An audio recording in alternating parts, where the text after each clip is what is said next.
ये देखिए last class में जहां आपको पढ़ा के गए थे, तो लास्ट क्लास में हमने आपको बता दिया था कि फोटो इलेक्ट्रिक एमिशन क्या होता है और क्या नहीं होता है। अच्छी बात है। बहरहाल यानी आज की क्लास में आप कुछ ग्राफ के ऊपर डिस्कस करने वाले हो, और ग्राफ की बात करें तो ग्राफ पर एक वीडियो हमारी पहले से ही आ रखी है। तो अगर आगे बात करें तो ग्राफ के बारे में क्या है, जरा ध्यान से देखिए भैया।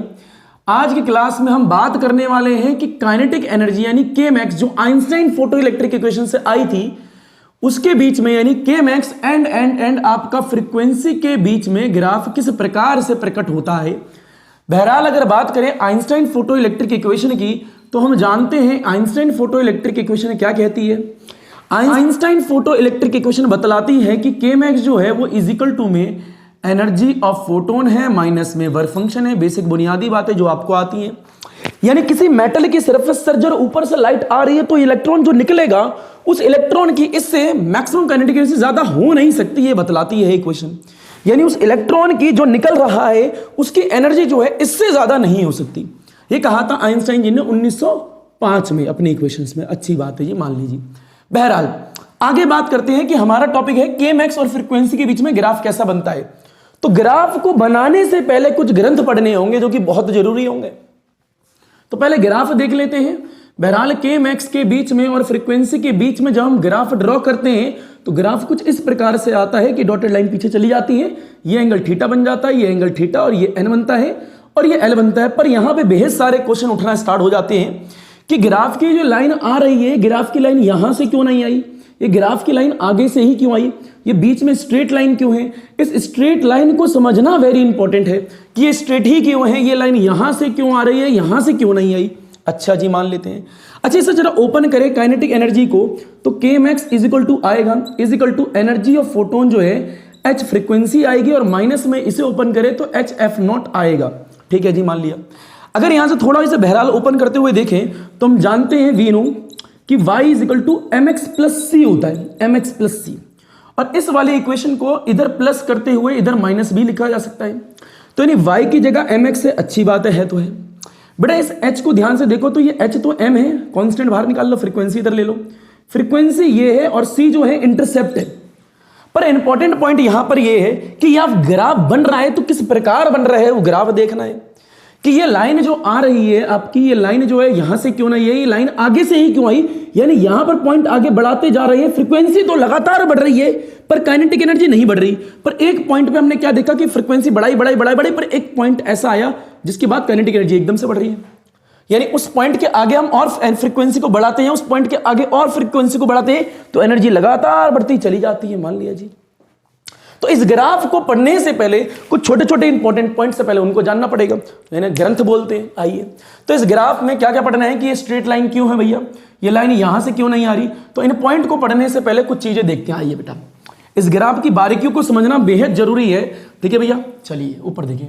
तो हमें ग्राफ पढ़ना है के मैक्स एंड फ्रीक्वेंसी कर बीच में कि ग्राफ बना तो बना कैसे। पर इसे पढ़ने से पहले कुछ इंपॉर्टेंट नोट है वो जानने पड़ेंगे। फिर लीजिए बेटा, मान लीजिए सारे बच्चे जानते हैं VIBGYOR, तो हर बच्चे जानते हैं। फ्रीक्वेंसी जो होती है इस तरफ ज्यादा होती है। मान लिया जी। बेटा पहला केस ये कहता है, मान लीजिए एक मेटल की शीट ले ली और यहां पे एक बल्ब ले लिया, जो बल्ब है उसका कलर लाल कलर का बल्ब है। मान लिया जी। यानी अगर मैं लाल कलर से वॉयलेट कलर की तरफ आता हूं तो फ्रीक्वेंसी लगातार बढ़ती चली जा रही है। तो यहां पर एक लाल कलर का बल्ब ले लिया हम लोगों ने। अच्छा जी, एक मेटल का सरफेस ले लिया, यहां से जो लाइट आ रही है इस पे पड़ती है, और इस मेटल की शीट का जो वर्क फंक्शन है वो 8 इलेक्ट्रॉन वोल्ट है। मान लिया जी।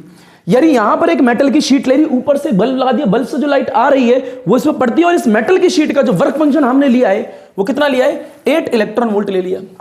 मान लिया जी। अब एक बल्ब है, कलर है, उसको कुछ फ्रीक्वेंसी वो की लेट मानते हैं, इस बल्ब की फ्रीक्वेंसी f1 है। ओके, कोई दिक्कत नहीं। और ऊपर से जो लाइट आ रही है, अगर ऊपर से लाइट आएगी, एनर्जी आएगी, रेडिएशन आएंगी, उसमें कुछ फोटोन्स होंगे उन पर कुछ एनर्जी होगी, और एनर्जी ऑफ फोटोन हम सारे बच्चे जानते हैं EP इज इक्वल टू में HF होती है। अच्छी बात है। अच्छा, F इज इक्वल टू यहाँ पे F1 है, कुछ एनर्जी होगी। लेट मान लेते हैं कि ऊपर से जो फोटोन्स आ रहे हैं उनकी एनर्जी जो है 5 इलेक्ट्रॉन वोल्ट, ऐसा मानते हैं, सिर्फ मानते हैं। हम ऐसे कह रहे हैं कि ऊपर से जो फोटोन्स आ रहे हैं उनकी एनर्जी 5 इलेक्ट्रॉन वोल्ट है, और जो मेटल की शीट का वर्क फंक्शन है यानी इलेक्ट्रॉन निकलेंगे 8 इलेक्ट्रॉन वोल्ट के बाद में, जब energy of photon work function से ज्यादा होगी। तो यानी इतना तो पक्का है कि ऊपर से आने वाले फोटोन्स जो है उनकी एनर्जी 5 इलेक्ट्रॉन वोल्ट है, यानी ऊपर से जो आ रही है उनकी जो एनर्जी है 5 इलेक्ट्रॉन वोल्ट है। और जो मेटल की शीट दे रखी है उसका वर्क फंक्शन 8 इलेक्ट्रॉन वोल्ट है, यानी इलेक्ट्रॉन इजेक्ट नहीं होने वाला, मान लिया जी, यानी kinetic energy of ejected electron is equal to में 0 इलेक्ट्रॉन वोल्ट। कोई दिक्कत वाली बात नहीं है, क्योंकि ये 5 और ये 8 है, निकाल ही नहीं पाएगी इलेक्ट्रॉन को। अच्छा जी, यानी 4 जब हमने फ्रीक्वेंसी हमने ली थी कितनी, for frequency f is equal to में लिख लो, for frequency f is equal to f1, उस वक्त जो हमारी काइनेटिक एनर्जी इजेक्टेड इलेक्ट्रॉन की आई है वो हमारी 0 इलेक्ट्रॉन वोल्ट आई है। Very important, very very very important, ध्यान से देखते रहिएगा। यानी शुरू में पहले लाल कलर का बल्ब लिया, लाल कलर के बल्ब की फ्रीक्वेंसी f1 डाली, उस वक्त हमने माना कि जो ऊपर से फोटॉन्स आ रहे हैं उनकी जो एनर्जी है 5 इलेक्ट्रॉन वोल्ट है, और जो मेटल की शीट है उसका वर्क फंक्शन 8 इलेक्ट्रॉन वोल्ट है। तो ये वाली एनर्जी 5 है, ये वाली 8 है, ये वाली इसको निकाल ही नहीं पाएगी, तो निकलेगी नहीं, तो इलेक्ट्रॉन की काइनेटिक एनर्जी तो 0 इलेक्ट्रॉन वोल्ट ही होगी भाई। बेसिक बुनियादी बातें बोलो, आ गया। ठीक है भाई, आगे बढ़ते हैं। बेटा ये फर्स्ट केस हो गया।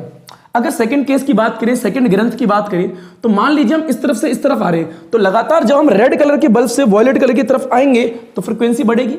हमने ये वाले बल्ब की जगह ये वाला बल्ब लगा दिया, यानी ऑरेंज कलर का बल्ब लगाया, ऑरेंज संतरी। जब हमने संतरी कलर यानी ऑरेंज कलर का बल्ब लगाया तो ऊपर से लाइट आई, मस्त आई। अब लाइट आ रही है तो लाइट आएगी तो कुछ फ्रीक्वेंसी होगी, तो लेट मानते हैं जो फ्रीक्वेंसी हमारी है वो f2 है। इंपॉर्टेंट पॉइंट ये है कि यहां पर जब हमने लाल कलर का बल्ब यूज करा उसकी कुछ फ्रीक्वेंसी है, ऑरेंज का करा उसकी भी कुछ फ्रीक्वेंसी है, पर ऑरेंज वाले की फ्रीक्वेंसी लाल वाले की फ्रीक्वेंसी से ज्यादा है, क्योंकि देखो इस तरफ फ्रीक्वेंसी लगातार बढ़ रही है, मान लीजिए। तो मानते हैं बेटा ऊपर से अगर फ्रीक्वेंसी बढ़ी है तो एनर्जी भी बढ़ी होगी, क्योंकि एनर्जी फ्रीक्वेंसी पर डिपेंड करती है। अगर ये बढ़ेगा तो ये भी बढ़ेगा, हलवा चीज है, मान लिया जी।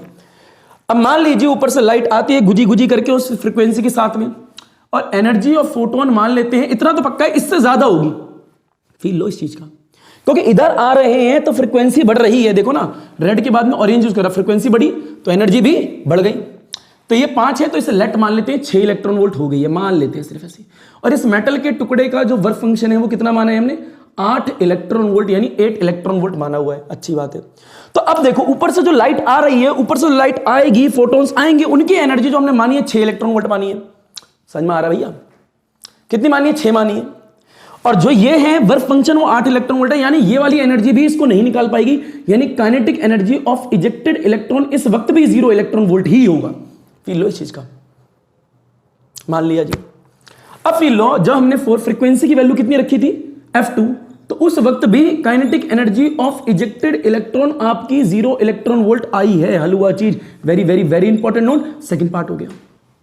2 केस का रिजल्ट हम पे आ चुका है, यानी यहां पे अगर रिजल्ट की बात करें, रिजल्ट लिखते जाएं तो रिजल्ट क्या आया, फर्स्ट पार्ट में आया है कि फर्स्ट पार्ट का अगर रिजल्ट देखिए, फर्स्ट पार्ट का, तो फर्स्ट पार्ट में रिजल्ट क्या है, जब हमने frequency is equal to f1 रखा, यानी f1 जब फ्रीक्वेंसी हमारी थी तो उस वक्त काइनेटिक एनर्जी इजेक्टेड इलेक्ट्रॉन की 0 थी, यानी इस वक्त काइनेटिक एनर्जी हमारी 0 इलेक्ट्रॉन वोल्ट है, मान लिया जी।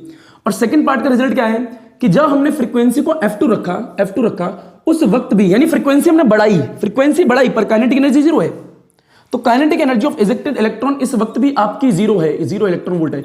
यानी यह आपकी मेटल की शीट है, ऊपर से बल्ब लगा लाल कलर का, यहां से एनर्जी आ रही है, यहां से फोटॉन्स आ रहे हैं, पड़ते हैं इस पे, पर जो ऊपर से आ रही है एनर्जी वो पहले वाले केस में 5 इलेक्ट्रॉन वोल्ट है, और इस मेटल की शीट का वर्क फंक्शन 8 इलेक्ट्रॉन वोल्ट है। तो लाजमी सी बात है ये वाली एनर्जी इस वाले को नहीं निकाल पाएगी, तो हमने थोड़ी सी फ्रीक्वेंसी बढ़ाई, बल्ब चेंज करा तो एनर्जी भी चेंज होगी, पर अभी भी ये वाली एनर्जी इससे कम है, तो यानी ये वाली एनर्जी यहां के इलेक्ट्रॉन को नहीं निकाल पाएगी। जब निकाल ही नहीं पाएगी तो इलेक्ट्रॉन पे काइनेटिक एनर्जी कहां से आएगी? तो फ्रीक्वेंसी तो बढ़ा दी पर काइनेटिक एनर्जी अभी भी 0 है। ये 2 रिजल्ट आ गए 2 डायग्राम के। चलो भैया इसे एक बार लपेट लो, स्क्रीनशॉट ले लीजिए, हलवा चीज लपेट लो, जल्दी से ले लो भाई स्क्रीनशॉट, बेसिक बुनियादी बातें हो गए, बढ़े आगे, ले लिया स्क्रीनशॉट, हो गया। चलो बेटा ये हो गए 2 केस, यानी 2 केस का आपने रिजल्ट साइड में लिख लिया। अब तीसरा केस देखो बेटा, तीसरा केस क्या कहता है, अगर मान लीजिए आप बल्ब चेंज करते जा रहे हो, फ्रीक्वेंसी चेंज होती जा रही है, पर अभी भी इलेक्ट्रॉन नहीं निकले, तो और फ्रीक्वेंसी को बढ़ाओ, क्या ही फर्क पड़ता है। लाल कलर का जब बल्ब यूज करा तो इलेक्ट्रॉन नहीं निकले, यानी काइनेटिक एनर्जी 0। फ्रीक्वेंसी को थोड़ा और बढ़ाया, ऑरेंज कलर का बल्ब यूज करा तो भी नहीं निकले, तो भी काइनेटिक एनर्जी 0। फिर हमने तीसरे कलर का बल्ब यूज करा, येलो कलर का, देखते हैं इस पे क्या होता है। इतना पता है येलो कलर का बल्ब यूज करेंगे तो फ्रीक्वेंसी तो बढ़ जाएगी। अच्छा जी, लेट मान लेते हैं इस वक्त फ्रीक्वेंसी जो है f3 हो चुकी है, पिछले वाले में f2 थी, इस वाले में f3 हो गई है। ये मेटल की शीट है, पढ़ रहे हैं इलेक्ट्रॉन, और इस मेटल के टुकड़े का वर्क फंक्शन हम मान लेते हैं वही पहले माना था 8 इलेक्ट्रॉन वोल्ट है, मान लिया जी। अगर फ्रीक्वेंसी लगातार बढ़ी है तो एनर्जी भी बढ़ गई होगी। एनर्जी ऑफ फोटोन इस वक्त मान लेते हैं, पहले वाले केस में हमने 5 मानी थी, दूसरे वाले केस में हमने 6 मानी थी, इस वाले केस में मान लेते हैं 7 इलेक्ट्रॉन वोल्ट हो चुकी है। ठीक है जी, मान लिया अगर ये 7 इलेक्ट्रॉन वोल्ट है, ये 8 इलेक्ट्रॉन वोल्ट है, तो अभी भी नहीं निकाल पाएगी इलेक्ट्रॉन को, क्योंकि ये कम है, एनर्जी ऑफ फोटोन कम है वर्क फंक्शन से। तो kinetic energy of ejected electron is equal to 0 electron volt है। बहरहाल आप फ्रीक्वेंसी तो बढ़ा रहे हो, फ्रीक्वेंसी तो बढ़ रही है, पर काइनेटिक एनर्जी अभी भी 0 है, मान लिया जी। तो 4 जब आपने फ्रीक्वेंसी की वैल्यू यहां पर F3 रखी, उस वक्त भी kinetic energy of ejected electron आप लोगों की 0 इलेक्ट्रॉन वोल्ट आ रही है। तीसरा केस हो गया, यानी फ्रीक्वेंसी लगातार बढ़ती चली जा रही है पर काइनेटिक एनर्जी अभी भी 0 0 0 ही है। यानी लगातार फ्रीक्वेंसी तो बढ़ा रहे हो पर काइनेटिक एनर्जी भी 0 है, काइनेटिक एनर्जी बढ़ी नहीं रही है। फील लो इस चीज का। ग्राफ तो ऐसे था ना भैया, ये काइनेटिक एनर्जी यहां बनेगा, फ्रीक्वेंसी यहां बनेगा, ग्राफ कुछ ऐसे आता है। तो फ्रीक्वेंसी लगातार बढ़ाते चले जा रहे हो पर काइनेटिक एनर्जी 0 0 0 0 0 है। पर एक फ्रीक्वेंसी ऐसी है कि जिसके आगे हल्की सी फ्रीक्वेंसी बढ़ा दी तो एमिशन स्टार्ट हो जाएगा। फील लीजिए इस चीज का।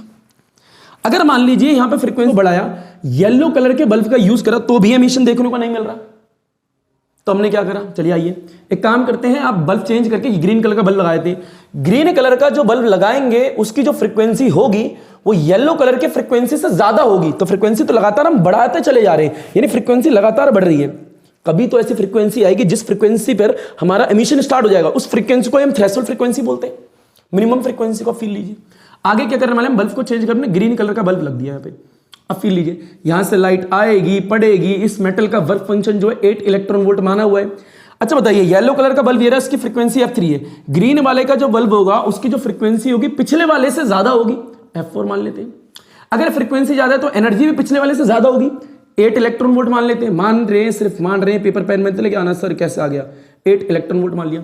अब फील लो, ये एनर्जी ऑफ फोटोन मेटल की सरफेस से बाहर तो निकाल देगी पर मूव नहीं करा पाएगी। यानी दो बातें, एक बात है इलेक्ट्रॉन का मेटल की सरफेस से बाहर निकलना और दूसरा बाहर निकल के मूव करना, दोनों अलग अलग बातें हैं। कूद के बाहर तो आ जाएगा, अच्छी बात है, आ गया, पर आगे करने के लिए एनर्जी तो चाहिए मूव करने के लिए।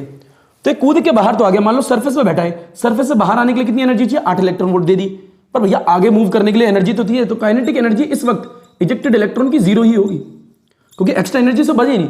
वर्क फंक्शन कूद के बाहर आने के लिए 8 की जरूरत थी, 8 खर्च कर दी, 0 इलेक्ट्रॉन वोल्ट बची है ही नहीं। तो 4 फ्रीक्वेंसी की वैल्यू जब आप लोगों ने F4 कर दी तो उस वक्त हमने क्या देखा, kinetic energy of ejected electron जो है अभी भी 0 इलेक्ट्रॉन वोल्ट है, अभी भी 0 इलेक्ट्रॉन वोल्ट है। तो हमने कहा यार लगातार फ्रीक्वेंसी हम बढ़ा रहे हैं, बट काइनेटिक एनर्जी हमारी रिमेंस कांस्टेंट, रिमेंस 0 है, कोई चेंज नहीं आ रहा। तो इन दोनों रिजल्ट को भी यहां लिख लेते हैं। तो जब हमने फ्रीक्वेंसी F2 से बढ़ा के F3 करी तो उस वक्त भी हमने देखा इलेक्ट्रॉन इजेक्टेड नहीं हुए, उस वक्त भी इलेक्ट्रॉन की काइनेटिक एनर्जी 0 है। फिर हमने फ्रीक्वेंसी की वैल्यू को बढ़ाया थोड़ा और, तो फ्रीक्वेंसी को F4 करा, उस वक्त भी हमने देखा इलेक्ट्रॉन की काइनेटिक एनर्जी 0 इलेक्ट्रॉन वोल्ट है। 4 केस आ गया आपके सामने।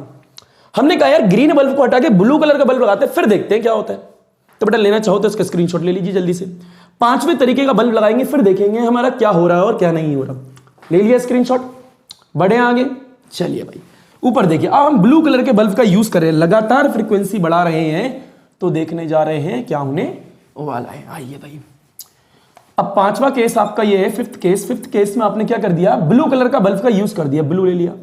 यहां पे एक मेटल की शीट ले लिए, उस मेटल की शीट का जो वर्क फंक्शन है वही मेटल की शीट है 8 इलेक्ट्रॉन वोल्ट। अच्छा जी, ऊपर से जो लाइट आ रही है इसकी फ्रीक्वेंसी में पता है कि ग्रीन वाले से ज्यादा होगी, क्योंकि आगे की तरफ फ्रीक्वेंसी बढ़ती है। तो लेट मानते हैं फ्रीक्वेंसी जो है ये F4 हो चुकी थी, तो F5 मान लेते हैं। अगर फ्रीक्वेंसी ज्यादा है तो एनर्जी भी ज्यादा रही होगी, बुनियादी बात है भाई। अगर आपकी फ्रीक्वेंसी लगातार बढ़ रही है तो एनर्जी भी बढ़ेगी, क्योंकि एनर्जी और फ्रीक्वेंसी आपस में रिलेटेड होते हैं। तो यहां से हमने देखा, लेट मानते हैं एनर्जी ऑफ फोटोन बढ़ते 9 इलेक्ट्रॉन वोल्ट होगी, और इस वाले केस में energy of photon work function से ज्यादा हो चुकी है, तो kinetic energy of ejected electron let मानते हैं कि 1 इलेक्ट्रॉन वोल्ट होगी। पहले तो होगी ना, कुछ 9 है तो कुछ तो होगी। बहरहाल हमें यह भी नहीं पता कि इस पे इजेक्शन होगा ही नहीं होगा, पर मान के चलते हुआ तो इतना हुआ, यानी काइनेटिक एनर्जी कुछ तो आ गई, यानी ये वाली ज्यादा है और ये वाली कम है। बाहर निकला और 1 इलेक्ट्रॉन वोल्ट एनर्जी लेके मूव करने लगा। 8 में बैरियर क्रॉस करा और 1 इलेक्ट्रॉन वोल्ट एनर्जी जो बची उससे आगे मूव कर रहा है। फील लो इस चीज का कि ऊपर से लाइट आ रही है, मेटल की सरफेस पर पड़ रही है, बैरियर को तोड़ के कूदा आ गया, 8 इलेक्ट्रॉन वोल्ट खर्च कर दी, 1 इलेक्ट्रॉन वोल्ट से आगे मूव कर रहा है। मान लिया जी, हलवा चीज है।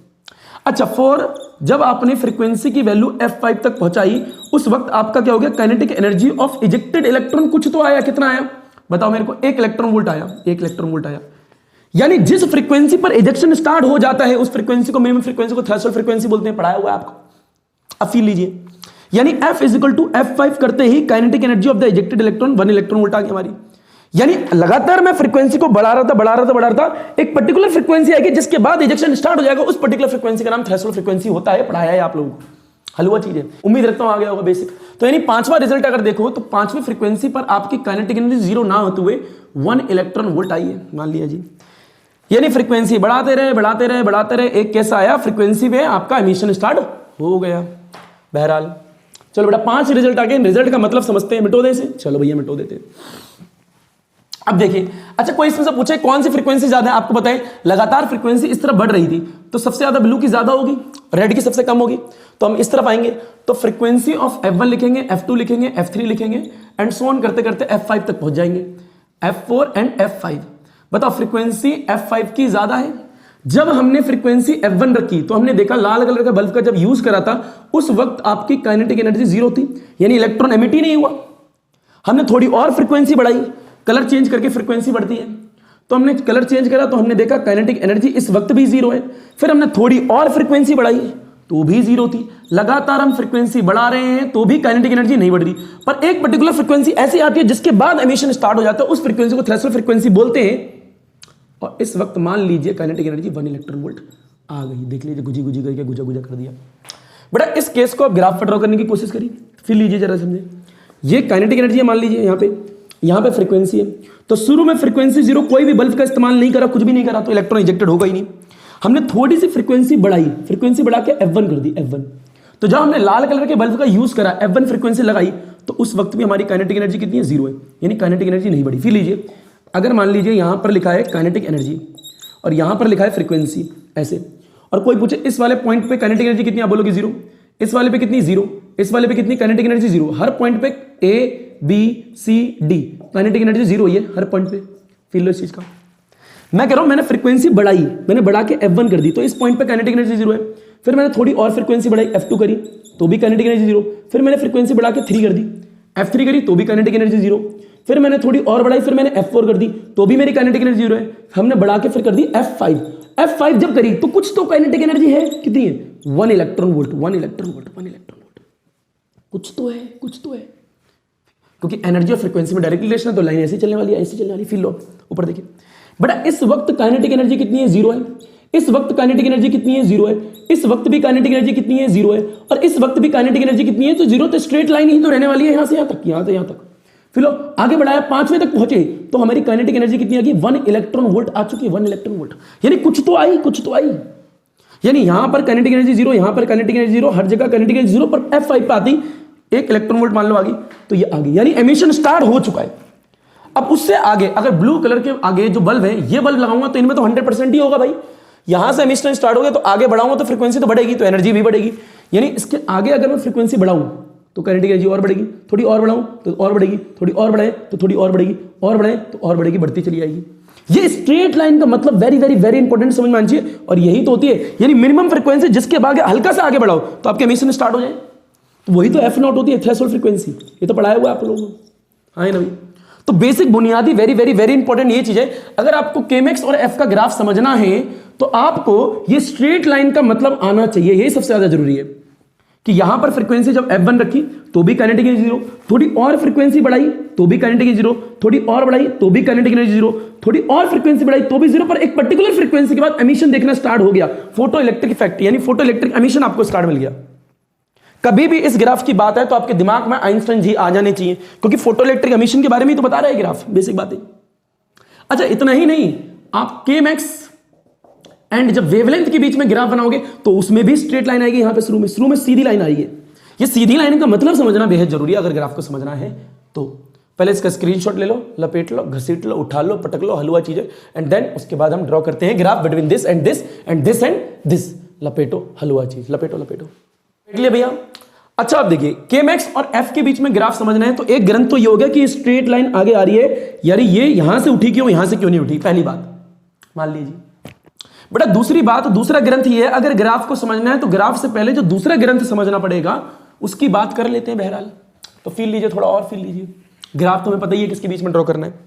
दूसरा ये है, जब आप छोटी क्लास में थे, आई मीन टू से 11th क्लास में थे, तो आपने स्ट्रेट लाइन की इक्वेशन देखी होगी। तो देखो क्या होती है इक्वेशन ऑफ स्ट्रेट लाइन की बात करें तो y इज इक्वल टू में mx प्लस सी होता है, सुना ही होगा मान लिया जी। बेटा y क्या होता है, y एक्सिस, सिंपल। ये क्या होता है, x एक्सिस होता है, हलवा चीज। m क्या होता है, स्लोप होता है, और स्लोप मतलब tan थीटा होता है, सारे बच्चे जानते हैं, यानी परपेंडिकुलर बाय बेस होता है। और c क्या होता है, इंटरसेप्ट पॉइंट होता है। ये यानी इसका मतलब y एक्सिस तो कोई पूछे कैसे, भैया ये हो गया y एक्सिस आपका, हलवा चीज। ये कौन सा एक्सिस हो गया, x, तो ये x एक्सिस हो गया बेसिक। मान लीजिए कोई लाइन है जो कि लाइन यहां से आ रही है, ऐसे करके जा रही है, गुजी गुजी गुजी करके गुजा गुजा कर दो। ये लाइन है जो डॉटेड लाइन आ रही है, जिस पॉइंट पर टकराएगी उसे बोलेंगे इंटरसेप्ट पॉइंट बोलेंगे। ये पीछे आएगी, जिस पॉइंट पर लाइन इंटरसेक्ट करेगी, काटेगी, उस पॉइंट को बोलते हैं इंटरसेप्ट पॉइंट। अच्छा, ये एंगल कुछ यहां बनेगा, जितना एंगल ये बनेगा उतना ही एंगल ये होगा। अच्छा, ये कुछ दूरी तो होगी, ये दूरी, इस दूरी का नाम n रखा गया है। आपकी मर्जी है, कुछ भी ले सकते हैं। बहरहाल 12th क्लास की जो बुक्स हैं उसमें ज्यादातर बुक्सों में ये n लिखा हुआ है, इसलिए n, अदरवाइज तुम्हारी मर्जी। ये दूरी को, इंटरसेप्ट पॉइंट की दूरी जो है फ्रॉम द जीरो, वो l मान ली, कोई दिक्कत नहीं है यहाँ पे। बेटा इस लाइन को, ये लाइन जो है कितने एंगल पर ढलान पे मुड़ी हुई है, इसे तो स्लोप बोलते हैं, और स्लोप यहाँ पे m है। फिर लो स्लोप जो m है, m मतलब tan theta, slope is equal to में tan थीटा होता है, बेसिक बुनियादी बात है, मान लीजिए। तो ये ग्राफ है स्ट्रेट लाइन की इक्वेशन, जो कि आपको आनी चाहिए उससे पहले, हलवा चीजें। बहरहाल ये तुम्हें पता लग जाएगा कि आगे से स्टार्ट करिए, कोई जरूरी नहीं है समझना, बस स्ट्रेट लाइन की इक्वेशन ये होती है, आपको आना चाहिए। एक बार इसका स्क्रीनशॉट लीजिए, ताकि आप, उम्मीद रखता हूं आपको आता भी होगा, बेसिक बुनियादी बात है। हो गया, इसका स्क्रीनशॉट ले लीजिए एक बार जल्दी से, बेसिक बात है।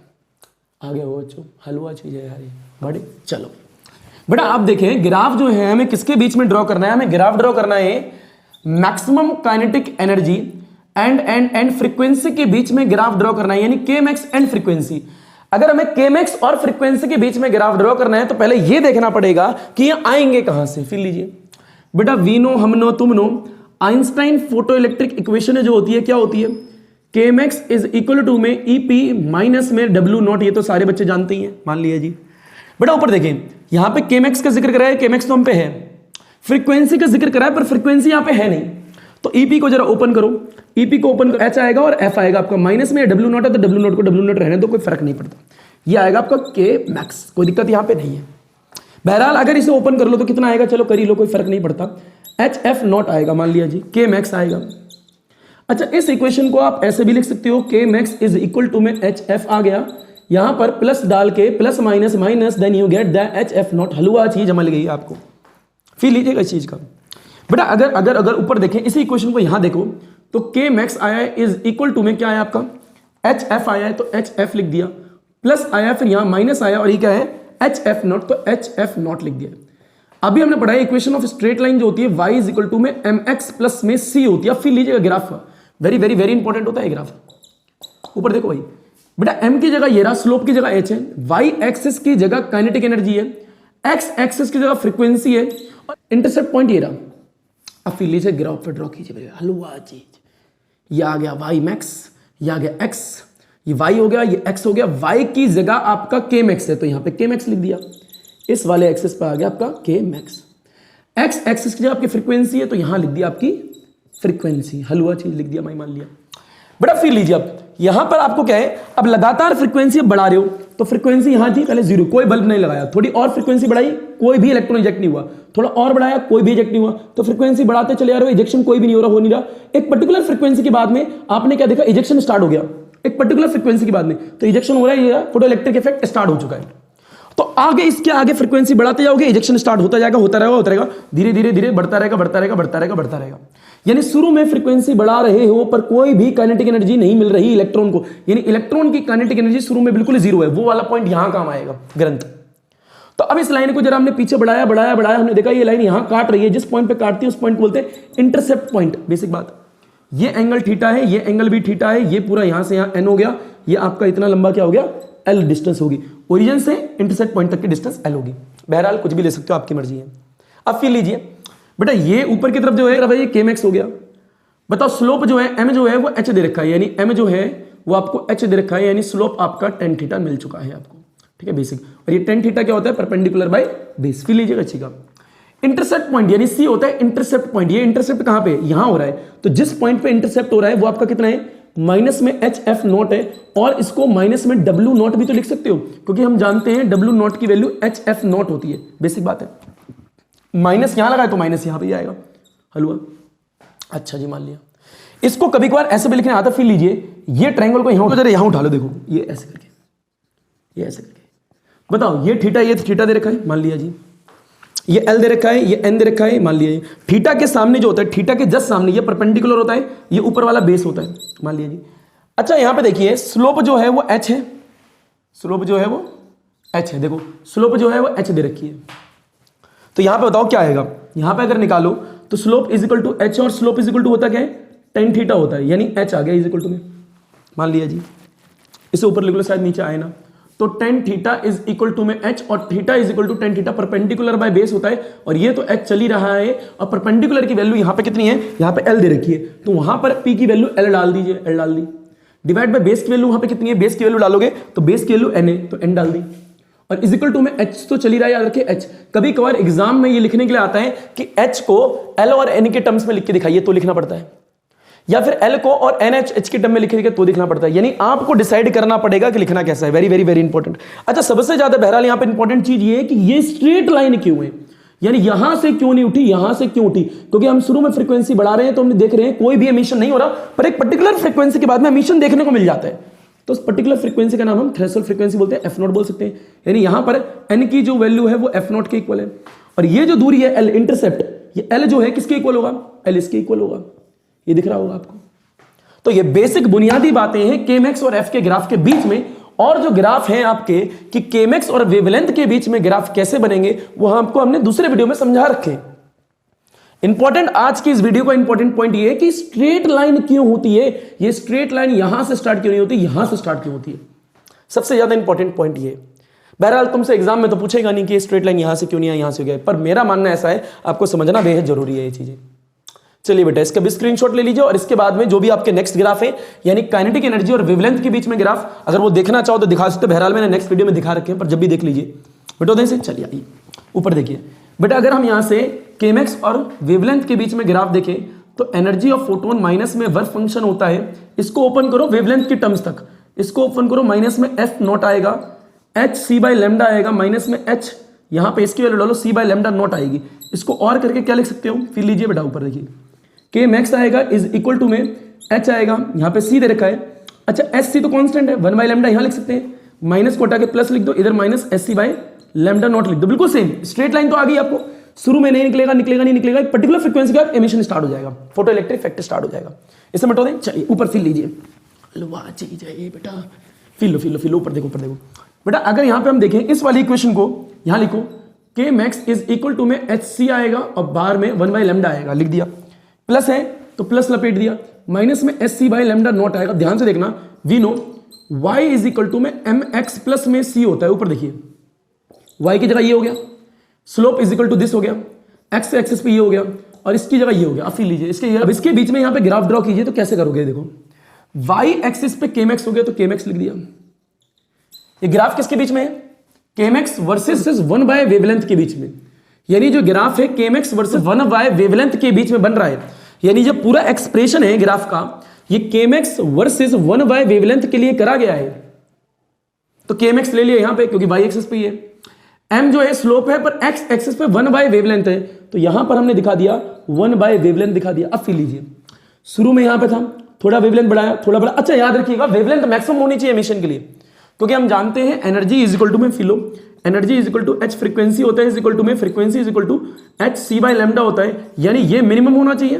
तो ये फ्रीक्वेंसी मिनिमम होगी, ये मैक्सिमम होना चाहिए तभी ये मिनिमम होगी, ये हमने पढ़ा रखा है आपको पहले ही। तो हमने फ्रीक्वेंसी बढ़ाई, वहां पे वेवलेंथ देखा, आगे बढ़ाया, एक पर्टिकुलर फ्रीक्वेंसी आई, पर्टिकुलर वेवलेंथ आई, जिसके बाद में फोटो इलेक्ट्रिक एमिशन स्टार्ट हो गया, उसे पीछे बढ़ाओ।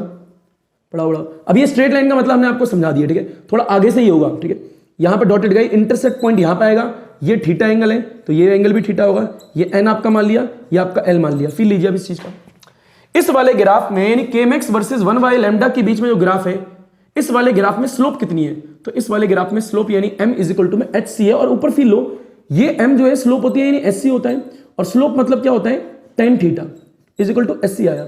और फिर लीजिए यहां लिख लीजिए बेटा, ऊपर देखिए टेन थीटा होता है परपेंडिकुलर बाय बेस, तो tan theta perpendicular by base is equal to में एच आया सी आया। अगर यहां से ये वाला डायग्राम उठाओ तो फिर लो यहाँ पे क्या आएगा, यहाँ पे फिर लो ये ऐसा आएगा, डॉटेड लाइन ऐसे आएंगी, ये थीटा है, थीटा के सामने ऑलवेज परपेंडिकुलर ये बेस होता है, तो ये परपेंडिकुलर एल ही तो है, ये एल है, तो पी की जगह आप लोग एल लिख सकते हो, पी की जगह एल, और बेस की जगह कितना है, बेस की जगह ये है क्योंकि ये लाइन बेस होती है, तो ये एल लिख दिया is equal to S C. तो कभी कभार अलग अलग टर्म्स में लिखने के लिए आता है, ये भी आपको स्लोप, ये भी आपको आना चाहिए।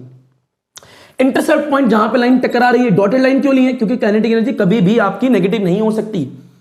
अब ये पॉइंट आ गया यहां पे, इंटरसेप्ट पॉइंट क्या है, देखो सी जो है वो ये रहा, तो सी की जगह कितना आएगा यहाँ पे, इंटरसेप्ट पॉइंट की जगह minus S C by lambda naught, और इसको डाल के क्या लिख सकते हो, माइनस में वर्क फंक्शन भी लिख सकते हो, आप लोग की मर्जी। अच्छा, माइनस में जो इंटरसेप्ट पॉइंट है उसकी दूरी कितनी है, ओरिजिन से ये एल दूरी पर है, और ये जो आया आपका ये क्या है, ये बताइए 1 bye lambda not, 1 bye lambda not की दूरी एन है, बुनियादी बात है। यानी ये जो ग्राफ है केमेक्स वर्सेस 1 बाय वेवलेंथ के बीच में पूरा एक्सप्रेशन है ये। यानी पहले आइंस्टाइन फोटोइलेक्ट्रिक इक्वेशन लिखोगे, उसको ओपन करते जाओगे, जब तक ओपन कर जाओ जब तक कि वेवलेंथ की टर्म्स में ना आए, कर दिया, उसके बाद उसको कंपेयर करोगे y equal to mx plus c से, फिर y एक्सिस पे kmax है, मान लिया ये लिख लिया, x एक्सिस पे आपका 1 बाय वेवलेंथ है, 1 बाय वेवलेंथ ले लिया, ये लाइन आगे से आएगी थोड़ी, वहां से नहीं आएगी, क्योंकि आपको पता है एक पर्टिकुलर फ्रीक्वेंसी या पर्टिकुलर वेवलेंथ के बाद ही एमिशन स्टार्ट होने वाला है, तुरंत तो नहीं होगा। तो बढ़ाते बढ़ाते देखा यहां से एमिशन स्टार्ट हुआ, फोटो इलेक्ट्रिक इफेक्ट स्टार्ट हो चुका है। अच्छा, इस तरीके के ग्राफ में किसके बारे में बतला रहे होते हैं, इस तरीके के ग्राफ में बता रहे होते हैं कि आपका अगर इस तरीके का ग्राफ आ गया तो आपको यह बता रहा है कि फोटो इलेक्ट्रिक इफेक्ट हो रहा है, कब हो रहा है, कितने में हो रहा है, ये सब बता रहे हैं। यानी फोटो इलेक्ट्रिक इफेक्ट के बारे में इंफॉर्मेशन दे रहा है ये ग्राफ। तो आइंस्टाइन जी, जब भी ये आपको ग्राफ मिला तो आइंस्टाइन जी का ख्याल आ जाना चाहिए 1905 का, 1905 का Einstein photo electric effect photon की मदद से द्वारा करा गया था। ठीक है, तो बहरहाल बेसिक बात थी कि काइनेटिक एनर्जी और फ्रीक्वेंसी के बीच में ग्राफ कैसा होगा वो आपने देखा, काइनेटिक एनर्जी और आपका 1 बाय वेवलेंथ के बीच में ग्राफ कैसा होगा वो आपने देख लिया। तो इसी के साथ में अल्हम्दुलिल्लाह, अल्लाह हाफिज, थैंक यू, अदब, शुक्रिया, सत श्री अकाल। पढ़ा सुना ना पढ़ा सुना तुम्हारी मर्जी, सुना सुना अल्हम्दुलिल्लाह, सब खैर बच्चों, गुड नाइट। जैसे तुम्हारा दिन अच्छा वैसे तुम्हारी रात्रियां अच्छी जानी चाहिए। धन्यवाद, सब खैर बच्चों।